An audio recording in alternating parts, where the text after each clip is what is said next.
Boletim Coppola. Sejam muito bem-vindos ao Boletim Coppola sobre o uso político da violência e o oportunismo despudorado da velha imprensa. Neste final de semana, o senhor Marcelo Aloysio de Arruda foi morto a tiros em sua própria festa de aniversário. A celebração era temática, exaltava o Partido dos Trabalhadores e o ex-criminoso Lula da Silva, condenado em mais de uma ocasião pela justiça brasileira por corrupção e lavagem de dinheiro. O aniversariante era militante e tesoureiro do PT na cidade de Foz do Iguaçu, no Paraná. Além disso, era profissional da segurança pública e atuava como guarda municipal. A vítima também estava armada no momento do crime e reagiu baleando seu agressor, que se encontra hospitalizado em estado grave, com 3 perfurações no corpo. O agressor e autor dos disparos fatais é o senhor Jorge da Rocha Garanho, um agente penitenciário federal apoiador do presidente da República nas redes sociais. Numa publicação de 2018, ele afirmou, aspas, "Vamos todos juntos nessa luta para limpar o Brasil do PT, limpar o país desses corruptos que só buscam a perpetuação no poder às custas do bem da maioria." Segundo relatos, o agressor iniciou o conflito provocando o aniversariante e seus convidados aos gritos de "Aqui é Bolsonaro." Hostilizado, ele deixou o local, mas retornou pouco tempo depois, ameaçando os presentes e atirando no aniversariante, que não resistiu aos 2 ferimentos à bala. Nossos sentimentos aos familiares, aos amigos e aos correligionários do senhor Marcelo de Arruda, mais uma vítima de homicídio num país que ainda registra cerca de 40 mil mortes violentas intencionais por ano. O crime fez a velha imprensa militante entrar em frenesi histérico. "Bolsonarista mata petista" foi manchete em todas as publicações. Se este for o caso, estaremos diante de um homicídio agravado por intolerância política, o que seria especialmente grave. Afinal de contas, você pode até achar que a militância petista é intelectualmente desonesta, descabida ou imoral, mas numa democracia, opiniões políticas e predileções partidárias não configuram crime e devem ser combatidas no campo das ideias e no voto nas urnas, jamais fisicamente, jamais com emprego de violência. Contudo, há um elemento chave no desenrolar dos acontecimentos que parece ter sido estrategicamente omitido nos relatos e nas reportagens de periódicos e sites noticiosos como o G1, como o UOL, como o Estado de São Paulo e a Folha. Apesar dessa ausência flagrante, patrocinada por um jornalismo pouco confiável, o vídeo da câmera externa de segurança não deixa nenhuma dúvida. A primeira agressão física partiu da própria vítima. Eu vou repetir para que fique bem claro. A primeira agressão física partiu da própria vítima. Eu já adianto, isso não justifica, muito menos legitima, o homicídio, mas é um ponto fundamental para estabelecer a motivação do crime. Um crime que, ao contrário da narrativa predominante, provavelmente não tem natureza política. Como demonstra o vídeo da área externa do local do delito, em dado momento, após ser provocado verbalmente, o aniversariante atira pedras contra o carro e seus passageiros. E dentro do veículo, além do próprio agressor que estava dirigindo, estavam sua esposa e sua filha, uma criança de colo. Portanto, eis a ordem dos acontecimentos de acordo com o que está registrado pelas câmeras e que é sabido até o momento.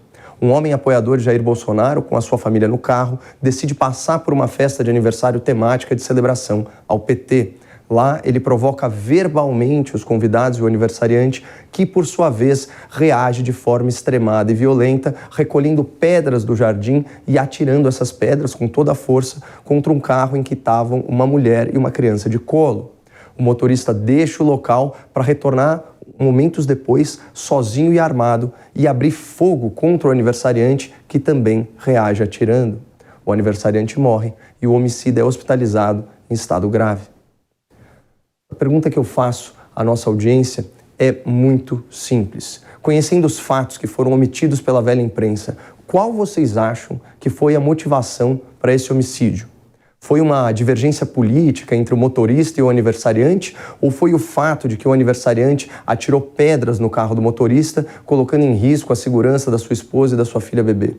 Qual vocês acham que foi, com perdão da expressão, o gatilho psicológico para o cometimento desse crime bárbaro? E, de novo, ninguém está culpando a vítima. Sim, o petista cometeu o crime de agressão. E sim, ele também colocou a segurança de inocentes em risco. Mas o homicídio cometido pelo bolsonarista é injustificável, não pode ser legitimado. O ponto aqui nem é esse. O importante é chamar a atenção das pessoas para outro crime. A tentativa de manipulação da opinião pública pela imprensa, que está escalando a atenção social ao omitir uma informação fundamental nos seus relatos e análises sobre o caso.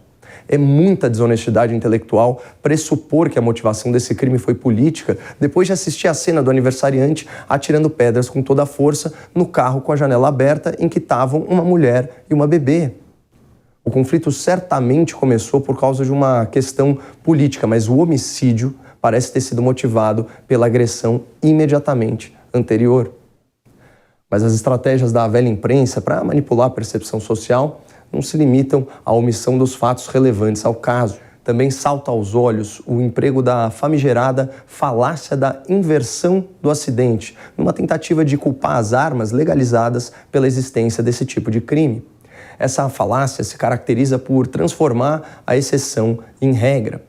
É fato que no Brasil o uso de armas legalizadas para cometimento de crimes por cidadãos trabalhadores é uma exceção absoluta, um evento inesperado, literalmente um acidente estatístico.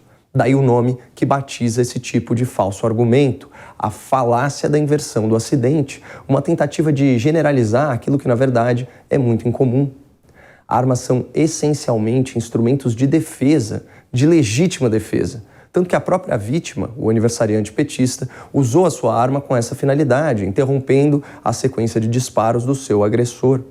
Além disso, é importante frisar, ambos os envolvidos no homicídio, agressor e vítima, eram profissionais da área policial. Portanto, a gente não está diante de cidadãos despreparados com acesso a armas de fogo.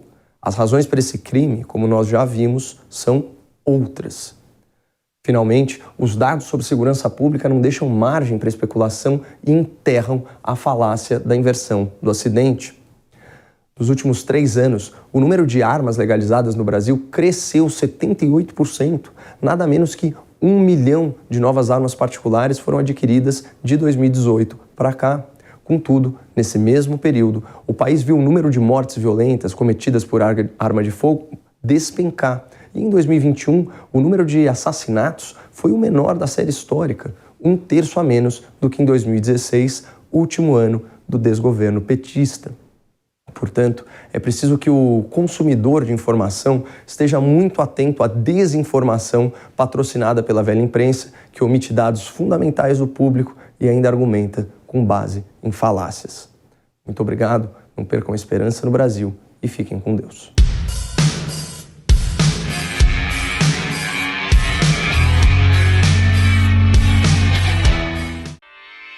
Realização Jovem Pan News.